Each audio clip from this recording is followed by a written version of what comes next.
Hey, welcome to the Create Unknown, the home of Make Something Mean Something. For our 200th episode extravaganza, we have some patrons here on Discord in the chat. Thanks for showing up. We love each and every one of you hanging out with us. I am Kevin Lieber. With me, as always, is Matthew Tabor.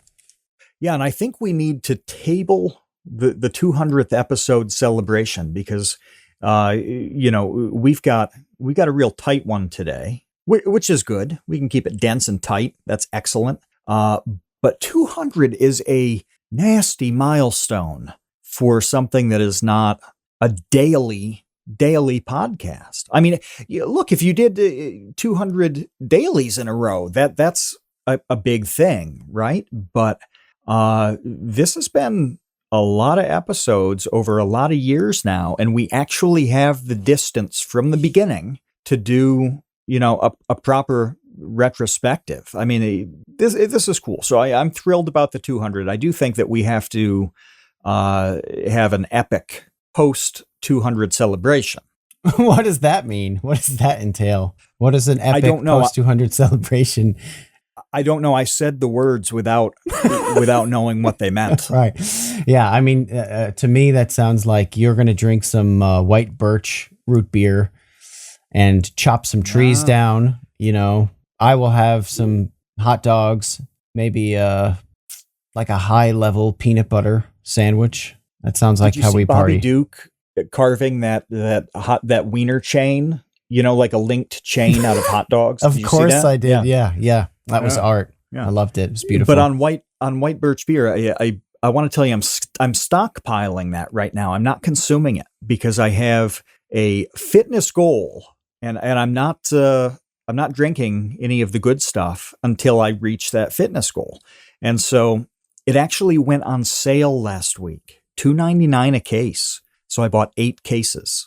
I left one case for Boss Threads to buy.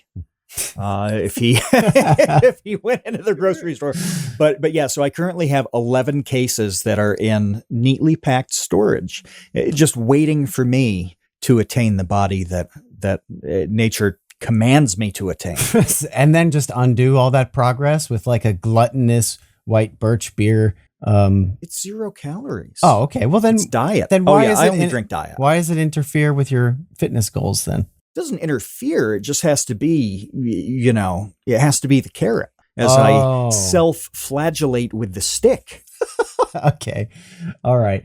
Well, before we get into a 200th episode retrospective, we can't not mention the passing of Paul Reubens, aka Pee Wee Herman, because certainly Pee Wee was a huge influence on me and a huge deal for just my interest in comedy and entertainment and being weird and kind of insane in a fun and safe way. I've noticed such an outpouring of a lot of different people talking about, how much they loved Pee Wee.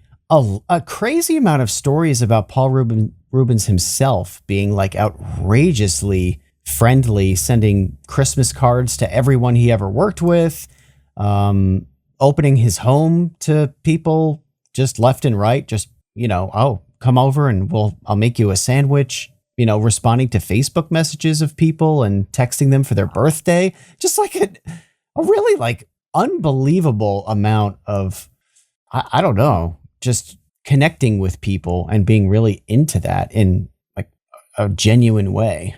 Well, I do want to point out first and foremost that he was the last surviving pride of Oneonta, New York. That's very important to throw out there. In terms of local homegrown celebrities, this is a portion of New York State that is quite close to where we originated from. I go to Oneonta to get my chainsaws maintained.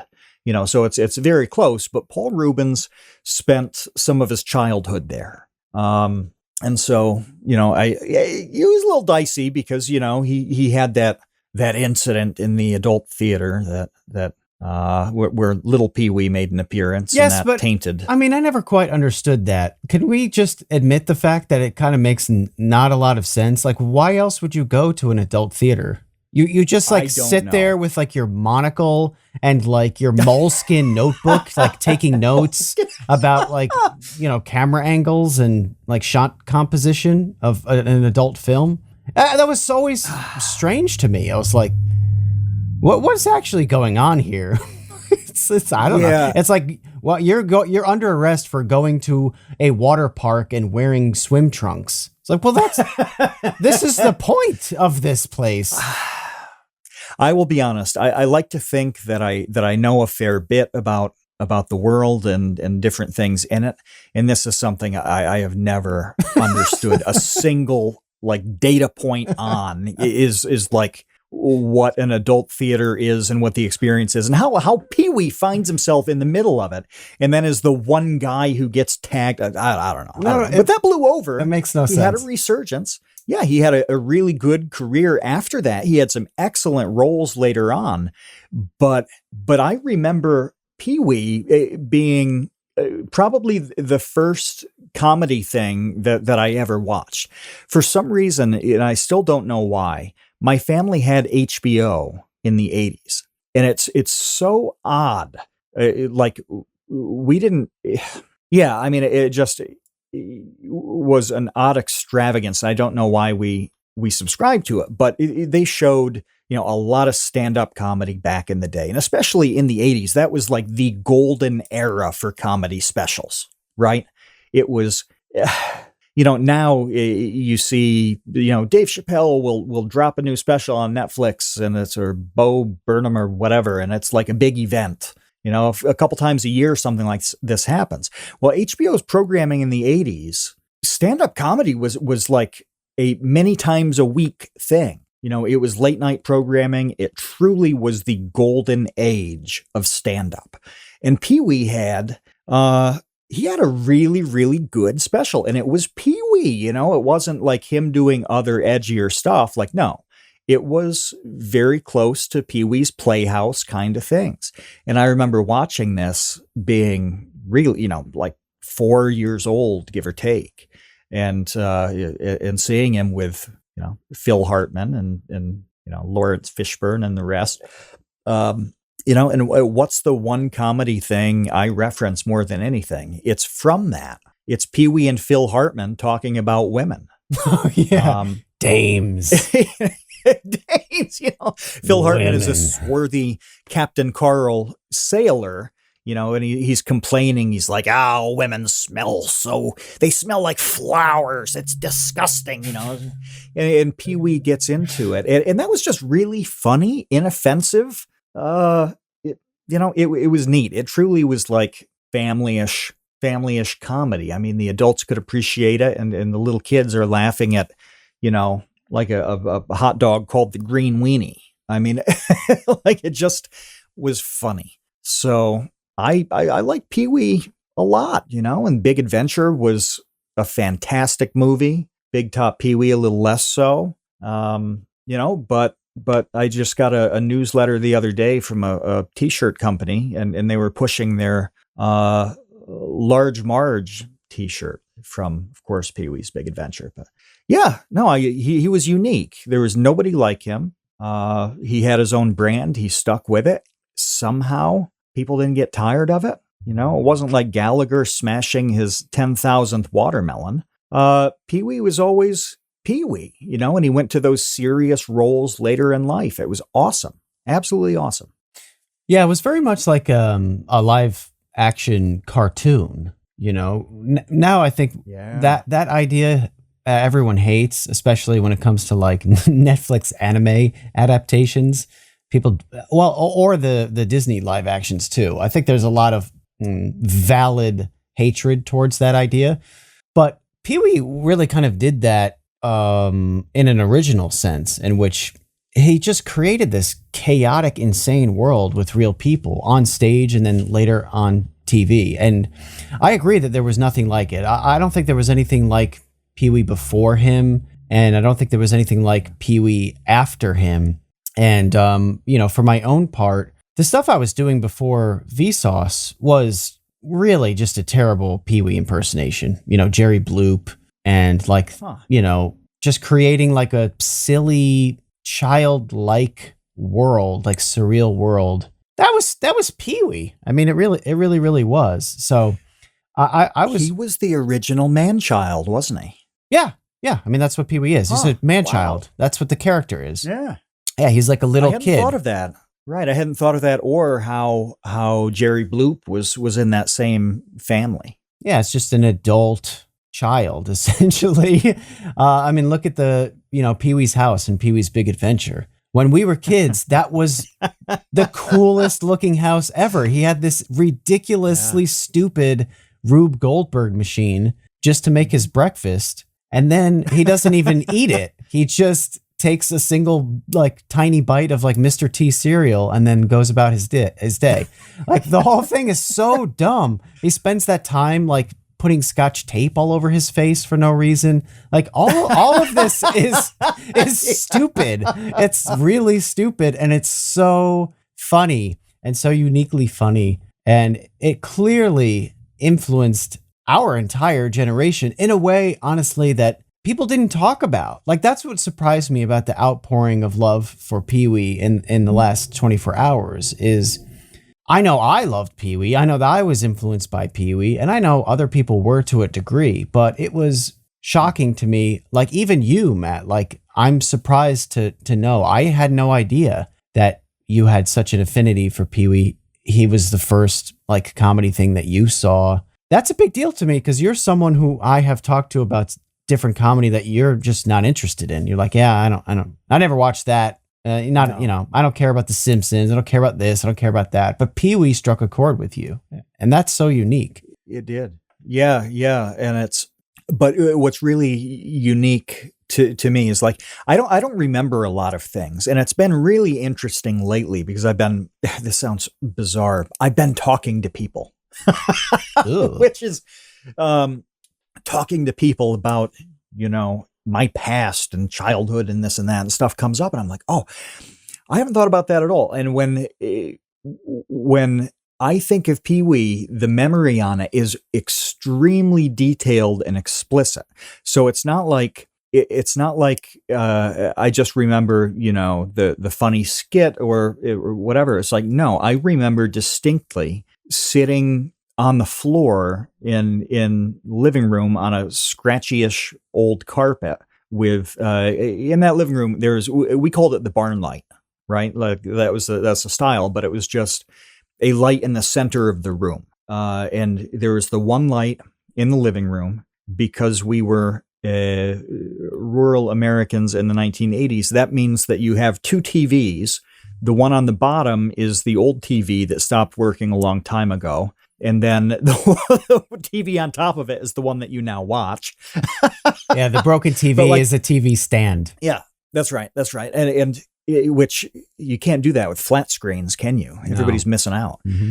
I remember like the chunk of switching the dials to get to HBO. I remember how scratchy that carpet was and how inadequate the overhead light was, and laughing at Pee Wee. And I remember watching Hee Haw as well. That was the other bit of comedy. If you don't know Hee Haw, it is like Saturday Night Live for, I don't know how to describe this. for people who like country music? Old time goofy country music, stupid jokes, like puns and but wholesome stuff with very good music and guests each week. So anyway, it was that kind of thing. And I just remember that very, very distinctly, the whole scene. And that doesn't really happen for me. I don't think in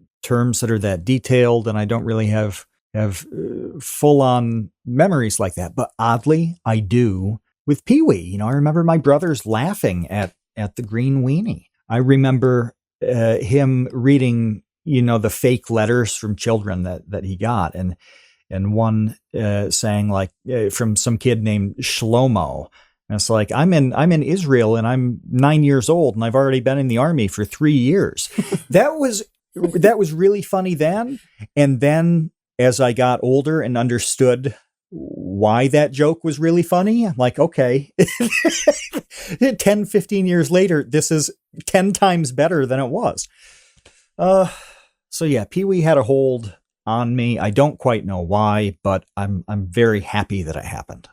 Yeah, and one last thing I would say about Pee Wee, because a couple of weeks ago we talked about that. Was it Mark Manson video where he's just describing like, if you want to be more successful than 99% of people, well, then you need to do what 99% of people will not do. Like, you need to think about doing something extremely different to stand out. What better example of that is there than Pee Wee Herman and Pee Wee's Playhouse? Like, all of that was so freaking weird, where you have like a talking, like everything was anthropomorphic, by the way, in his house. He had like a talking chair. Cherry.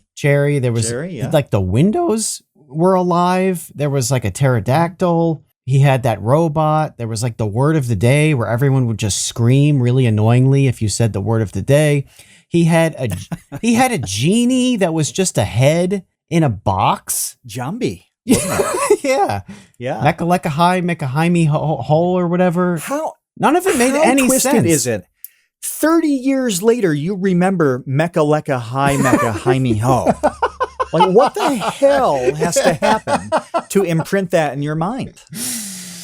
It's super weird. Super weird. There's nothing else like it. So, I mean, if that's what the bar is, man, like, he cleared that bar and then some, because like, we remember this stuff 30 years later because it's like so bizarre.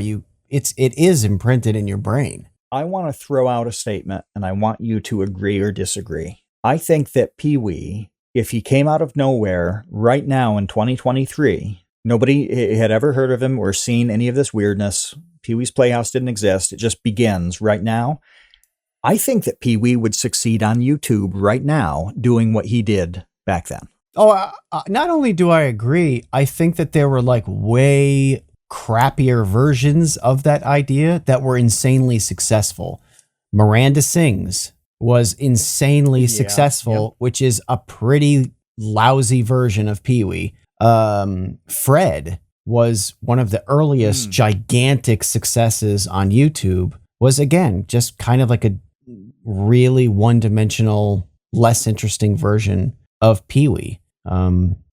Even a character like not Captain Disillusion. Captain Disrespect. Is that who I'm thinking of? Dr. Disrespect.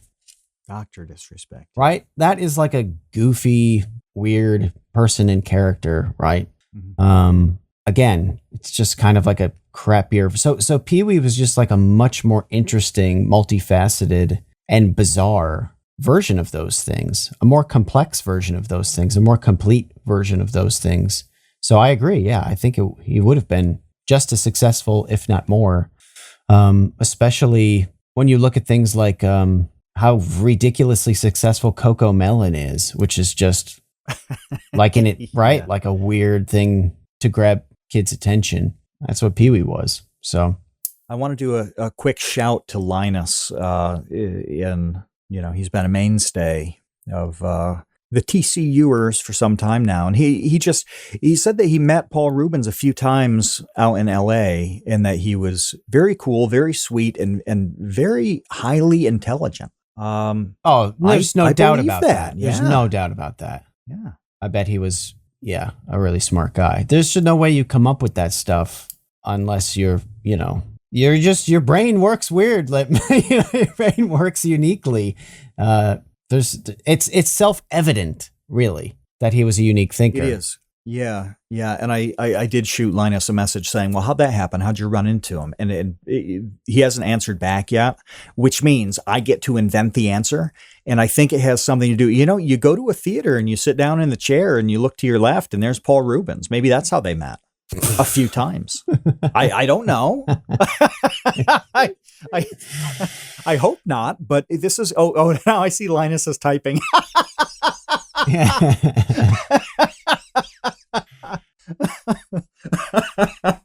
Well, we're losing him, aren't we? I mean, he was 70, which I didn't quite realize, but yeah, this is the march.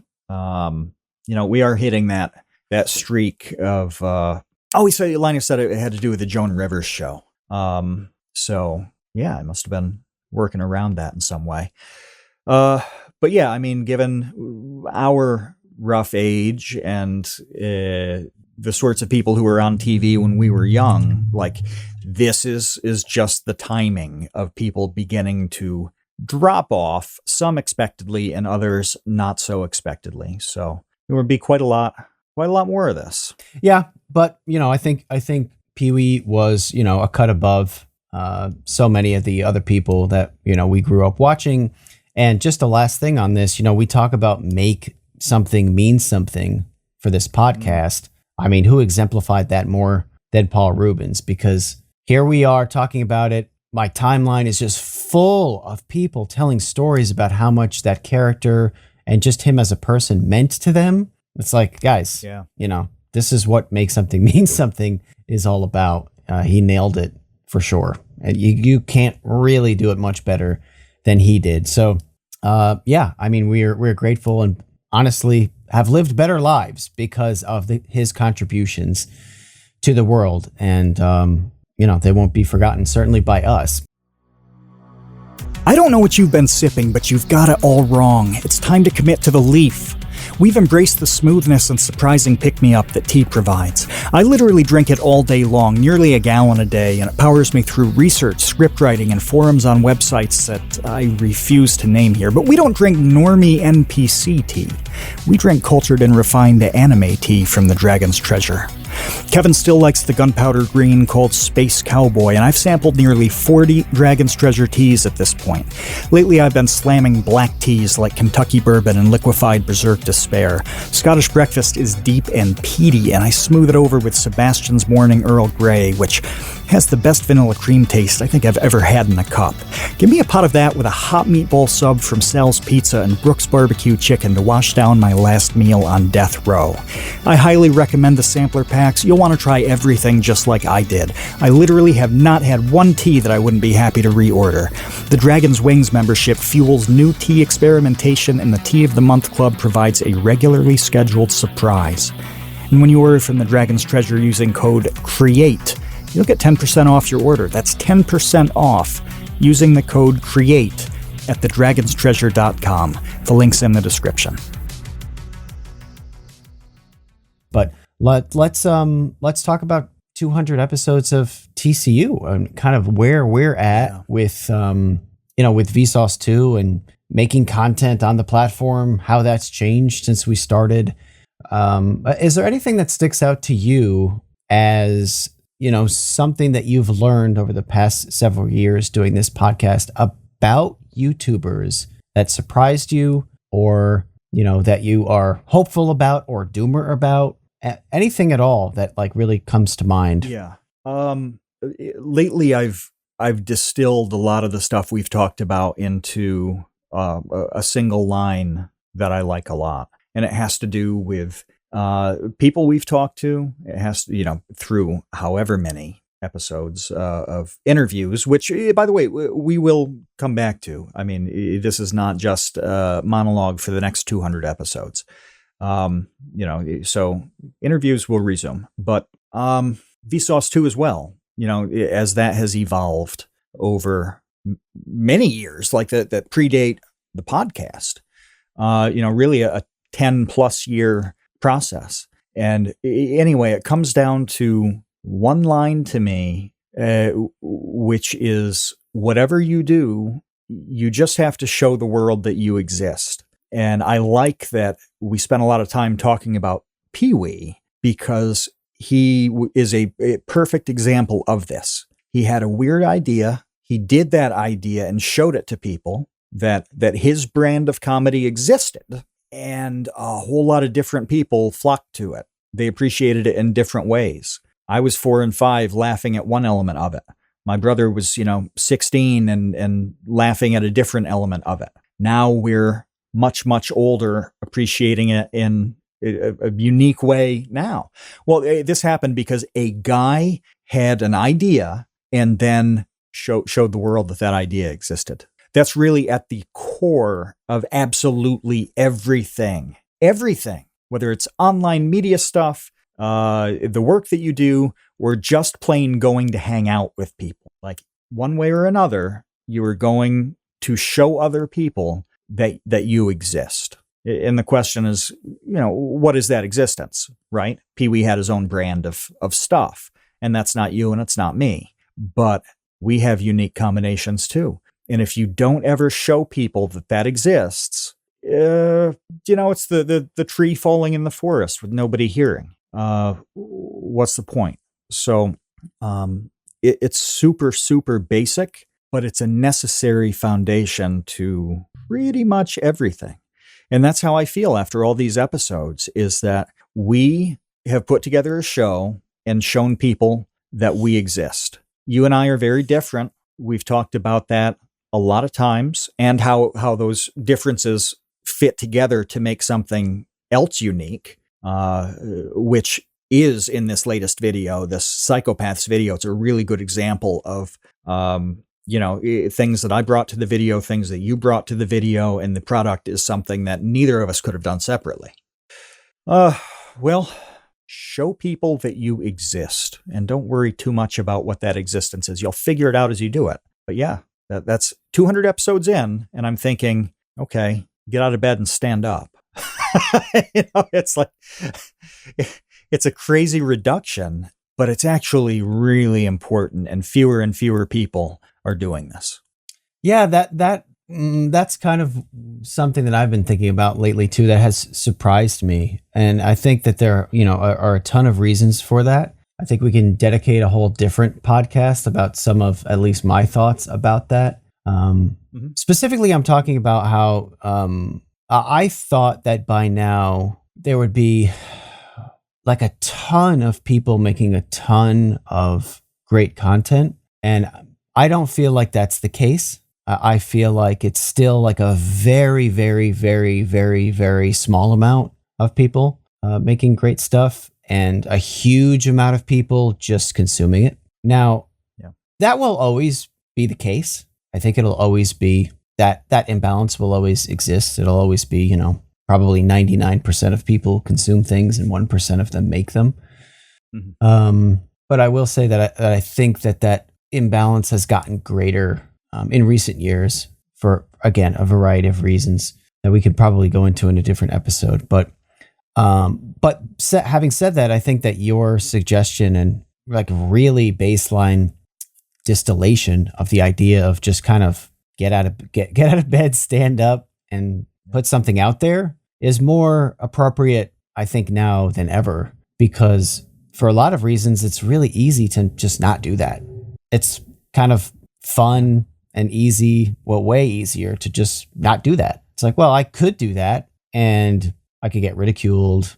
I could fail. I could look stupid. You start running down this cons column of reasons not to do that. And the pros column is often pretty nebulous. It's pretty conceptual. And I think that you and I have tried our best, especially in recent podcasts, to concretize a little bit of the pros. But at the end of the day, it ends up being like a little intangible. Mm-hmm. But meanwhile, we can all look around and we can point to people like Pee Wee and say, well, that's tangible. Everyone loves this guy. And it's because of him putting himself out there, the collaborations that he had with other people. I mean, you talk about our collaborations on Vsauce too. I mean, Pee Wee was absolutely the sum of its parts with Lawrence Fishburne and Phil Hartman and Miss Yvonne and all of the crazy characters that he had. And, it was an ensemble. It was absolutely an ensemble. So, I totally agree. And I also think that it's important to see other people's journeys with things that, something doesn't work out. You can see it on Vsauce too. There's formats that I've tried just in the last couple of years that didn't work out. That's fine. Try something else. Because I think that people get caught up in this idea of like, well, this person is just hyper successful for one reason or another. They know what they're doing and I don't. And it's like, you would be surprised. Nobody knows what they're doing. Not really. Not really. No, they don't.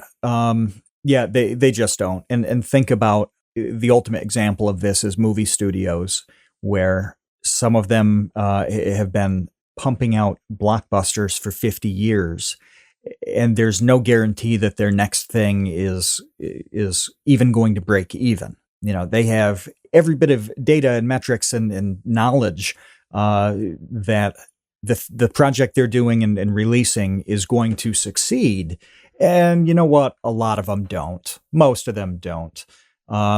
If anybody has watched Secret Invasion, the latest Marvel thing with Samuel L. Jackson, I watched the whole thing. It wasn't good. It wasn't very good at all. And are you telling me that Disney/Marvel, which has made like 45 iterations in the Marvel franchise, is playing a total guessing game on the formula by now? No, they had a shocking amount of material to draw from, to make something that was really appealing, and it wasn't good. I mean, the Rotten Tomatoes on the last episode, so they were around like 50-60%, which is not great for the first 5 episodes. And the finale, when I saw it last, it was 13%. Why is it so bad? Because I have heard that it is extremely bad, and I can't even imagine why it's so bad. Yeah, Conrad says, I didn't mind Secret Invasion. Well, I didn't mind it either. It was okay, and I kept watching, and it just, I didn't feel like it needed to exist. It just was there. It didn't like advance a lot of stuff. It wasn't super cool. The characters weren't, super memorable, and it was just there, but that's an example. Like, this is the greatest resources in the entire global entertainment industry, a long track record of relevant stuff, and they put out a stinker, so no, nobody knows for sure what they're doing. But I do want to go doomer. I want to go horribly negative on this. Awesome. Okay. Yes. When we started this podcast, and we had like 6 months, 8 months before we actually began, where we thought a lot about it, because we were trying to find a production partner. And, throughout this whole time, we're just thinking very deeply about what we want to accomplish and how it might go and all that. So we really had a detailed plan and set of expectations and all of that. And I thought, we're going to talk to people who are doing things at a high level. They're succeeding. We're going to give insight into what they do and how they do it. And all sorts of people are going to apply little tidbits of that to what they do. Now, that happens with a very narrow slice of the people who listen to this show, over 200 episodes. What I did not expect is that 200 episodes in, 5 years in almost, that the show yourself to the world, get out of bed and stand up type element would be such a rebellious act. I thought that was a given, that people would do that. They'd want to do it, and this is going to help them do it. Well, the reality that we've seen, that I've seen, I'm not going to speak for you on this, is that in 2023, right now, doing literally anything is an act of rebellion.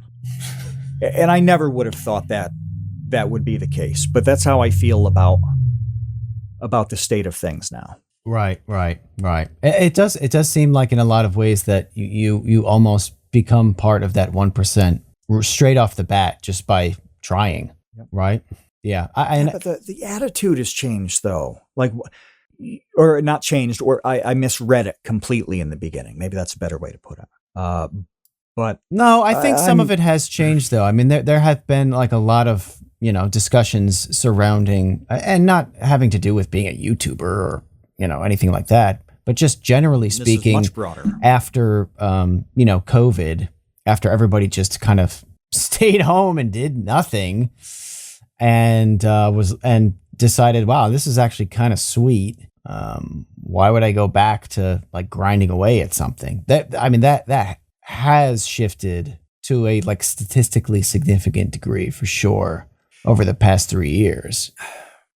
Things are so broken right now, and people are so broken right now that if I was in 1987, all right, I would have been 5 years old, I was quite cognizant of, I watched a lot of news and things like that. I wasn't an interesting child. But if I get this time traveling messenger who pops in to the living room under the barn light in 1987 and says to me, let me do the math, 35-ish years from now, getting a driver's license will be an act of rebellion. I would have thought, it's 1987. I've just watched Rocky IV. If you're telling me that getting a driver's license is an act of rebellion, then I know that the Cold War turned hot and the Soviets won. That's what I would have thought in 1987. And that obviously isn't the case, yet the result is this really simple, basic stuff about behavior and confidence and the desire to be interesting and interface with other people and have some independence is extremely uncommon. Oh, we've got a problem. We have a serious problem. And that's not something that I really had a sense of on episode 1. I did not think we would be here right now dealing with this, but we are. Yeah, we are. And I do actually want to tackle that in a different episode because I don't know. I think that there are a lot of reasons for that. And I don't know how we changed that. It just kind of is a problem that is growing for sure. But in the meantime, just to get back to like creators and stuff, there are some people that, I would shout out for. There are some people that we've talked to that have phased out in a lot of ways. There are others that have grown. Meat Canyon is one who I think is doing incredible things these days. I got my trading cards in the mail yesterday. Oh, really? Sweet. Yeah, I haven't opened it because I want to do it. I want to do that on stream. I want to open them on stream. But they arrived yesterday, and I'm pumped. Okay, yeah, like Meat Canyon is someone I would look to as sort of like a beacon of someone who's doing things like that are really cool and really unique, and just a lot of it, basically. Obviously, he started by doing these cartoons, which he's still doing, of sort of grotesque pop culture parodies. I know that his Steve Harvey one is doing really well right now.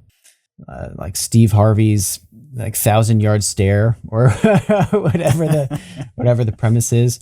But he's doing so much other stuff with, is Melvin the name of his like grotesque little gremlin-esque character? He's got all just horrible. A couple of episodes in now, so he's doing a bunch of merch for that, and then the trading cards and like apparel he's doing stuff. Just doing really fun things, and it's really great to see. So yeah, I think as doomer as we can be about a lot of stuff, it's really important to also point out someone like Meat Canyon who is doing really fun things. Yeah, doing really fun stuff. He exists, and he's showing everybody that he exists. Yeah, and is working with other people, and obviously it takes a lot to make those cartoons, so he has a whole team of people that he collaborates with, and so he's a great example of that as well, of finding other people and putting them to work. That's an awesome thing to be able to do. I think that's something that's really underappreciated also, is that you can give other people work. You can support them. You can give them jobs. Yeah. You can pay them for their talents. Because you can be like a storyboard artist or a background artist for a Meat Canyon cartoon. And that's a really cool thing to be a part of. Can we do anything about this? About the doomer aspects we lament? Do we this is a real question. Because I do want to talk about, I want to go really deeply into this in coming weeks and months, because I think it's worth the time. I think it's extremely unique as an issue, and I think we can really go hard on it. But are we just going to be analyzing here, or is there any hope that we can do something of value to snap people out of this? I am on the fence with this. I don't know. That's why I'm asking you.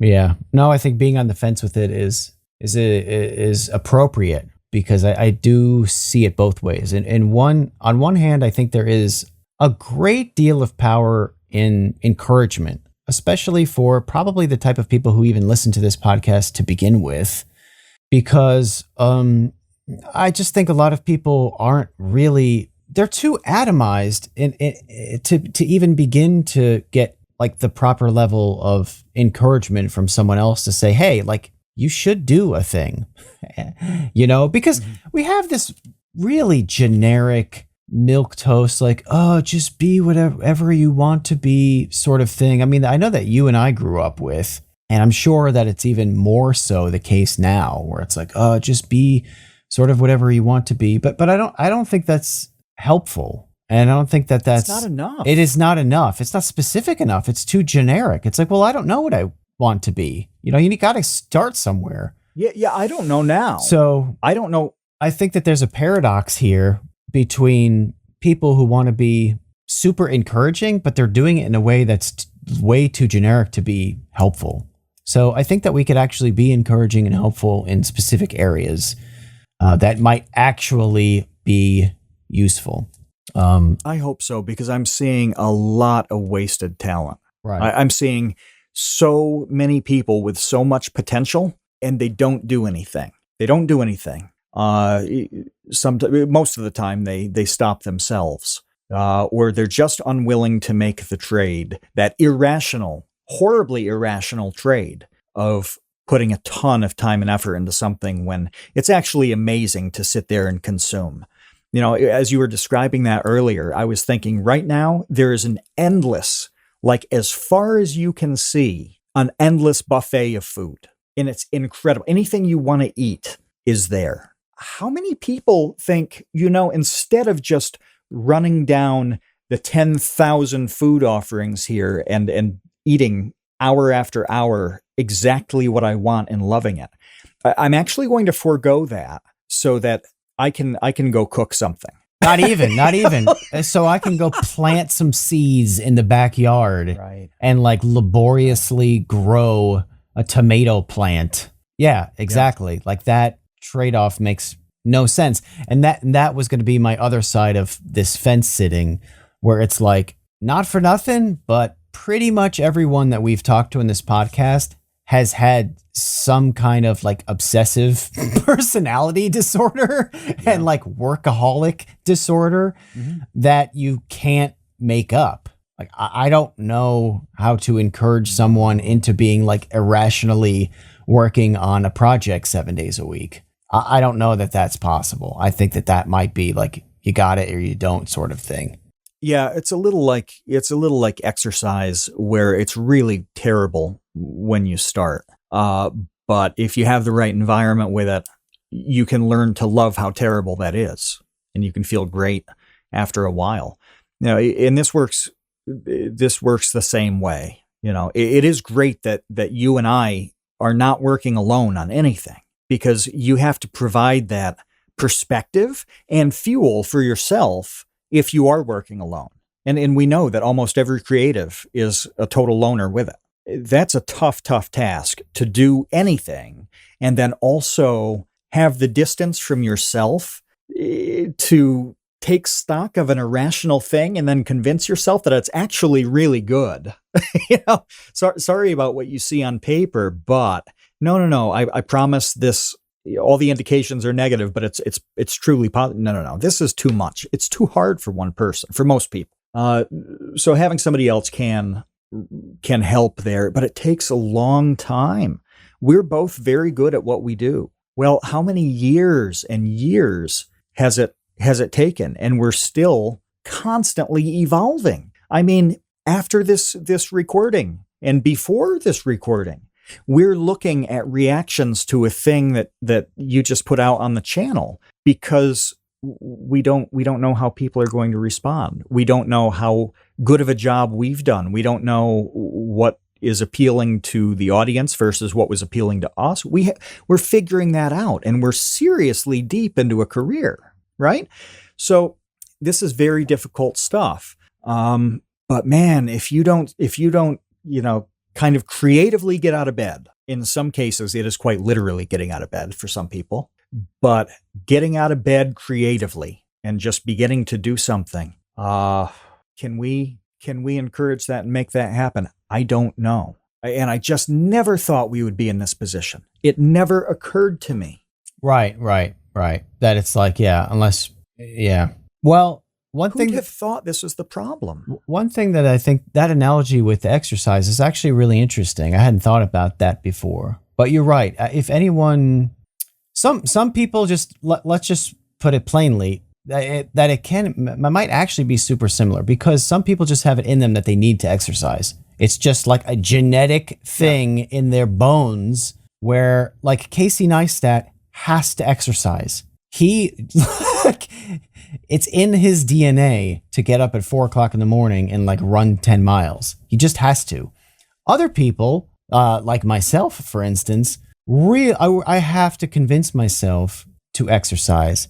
And the thing about exercise is, it sucks really, really, really bad for a long time until you get to a point where it kind of starts to feel pretty good. Like you start feeling better about yourself, about your physical condition. Oh, yeah. To the point where you're like, I don't want to go back. Like I have to keep doing this because I know what I felt like before. I know what I feel like now, and I don't want to go back. But it's kind of a steep learning curve to get there. And perhaps sort of getting into like the creative weightlifting is similar for a lot of people, where yes, some people like myself, creatively, I'm like a Casey Neistat. Like my brain wants to make stuff and I have to just do that. It's just in my bones. Okay. Perhaps other people are more like me when it comes to exercise, where it's like they need to get into a groove. Like they need to start slowly build up that like, sort of that routine of making stuff and sending it to people and getting feedback. So maybe there's some encouragement there. The other thing that I think that you said that I want to not let pass by on the topic of this exercise is that for me, what really made a difference for me was months ago, I had this brand integration on Vsauce 2 for this app called Copilot, which is a personal trainer app. So the whole purpose of that app is that there is a human being on the other side of the app who's going to check in with you if you didn't do your exercises, which believe me, things come up, life happens, I skip a day, and the next day I get a message from Mike saying, hey, let's make up that workout today. And I'm like, okay. Yes. There's someone else, keeping tabs on me. And I want to say that I think that can be helpful on the creative side, where 1,000%. like you and I are keeping tabs on each other. Like, where's the next thing? Where are you at with it? Where's your thought process on it? Like, what progress can we make today? I remember when we spoke with, I think the first time we spoke with iDubbbz, he was talking about how like him, obviously there was that little clique of like him and Max. That early gang. Yeah. Filthy Frank, Chad. Ethan was in the mix as well. And he talked about how they would talk to each other about their ideas, even for their solo stuff. It was like, what do you think of this? Is this a bad idea? Is this funny? That's really helpful. I mean, Psychic Pebbles has it with like Oni and all of those guys, Chris O'Neill. Right? Like he has his own little clique. So that is really useful, even if you are a self-motivated person, just to have other people to check in with, like a creative personal trainer. That was the analogy that I wanted to make here. Oh, that's good. It's like creativity personal trainer to say like, hey, what are you working on? How's it going? What's the status of it? It is really hard, and you have said this a lot, to just make up all the rules by yourself every day. You just can't do that long term, really. It is like a tiny, tiny fraction of a fraction of a fraction of like a crazy person who can thrive in that environment. The rest of us cannot. So don't assume that you can. No, I think that we really need to go back to basics and almost pre-basics on this stuff. APM, who's been a mainstay for some time in the community, it just says something about wanting to start exercising regularly because, the damage it does when you're not active. And as you're talking, Kevin, about all of this stuff, I need people to believe what I'm about to say. The number one most important thing for work for me, whether it is Vsauce 2, Create Unknown, work with Foundation for Economic Education, all these things, the most important part for me has been eating, sleeping, and being physically active. Has nothing to do with any of the content. I get twice as many hours out of the day now as I did when I was at my lowest physical point. So nothing has changed there. I didn't take a course on anything that gave me a new skill. No, I unlocked the time that was there, latent time and energy to do the things that are me.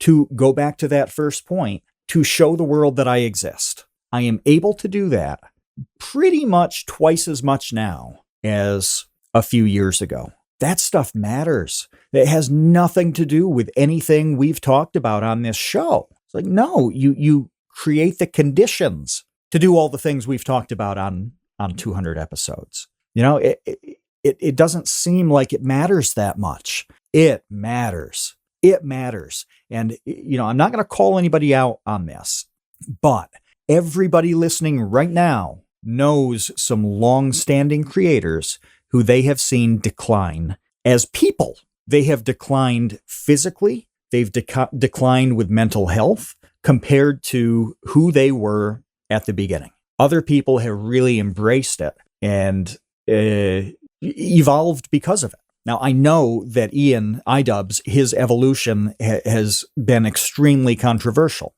Much of his original audience does not support where he's at now. However, that dude's in amazing shape compared to the string bean goofball he was back in the day. I have no doubt that physically he's in a great place to do the things he wants to do. He's unlocked a lot of time and potential there. That's the way it works.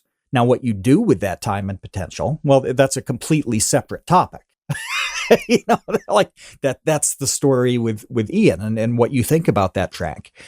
However, he's not one of the people, including ones in that original gang, where you look and you're like, holy shit, this person aged 25 years in 3 years. This is not good.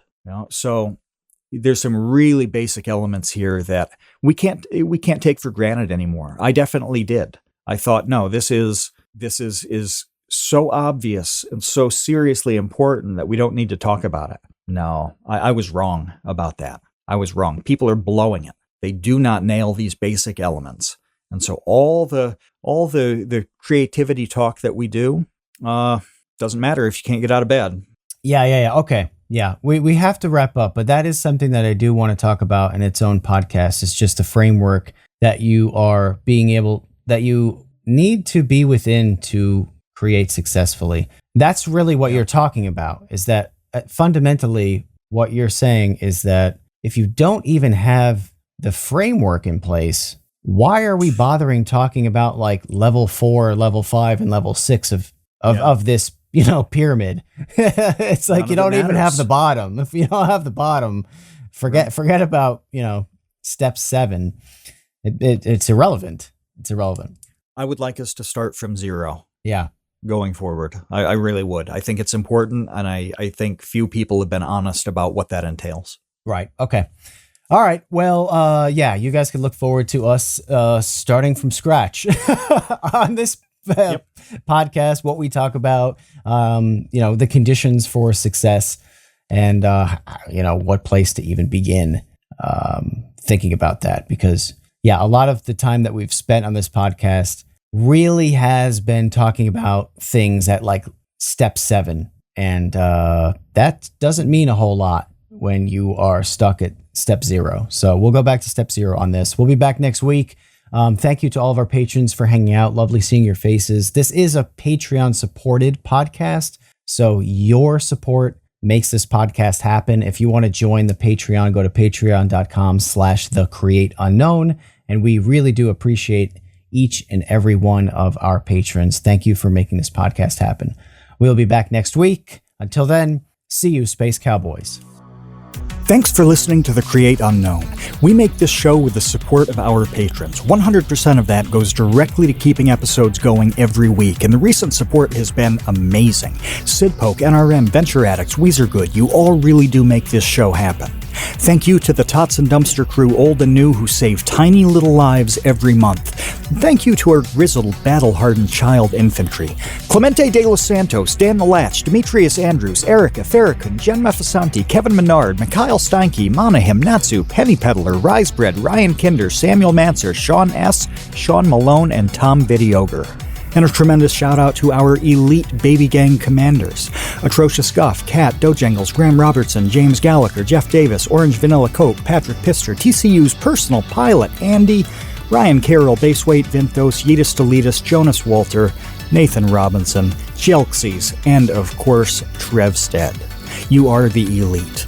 Thank you as well to our indentured servants, producer-editor Ben Webster, Minecraft mogul Laterman, Discord kitten wrangler Conrad, and producer emeritus Dan Yoshua.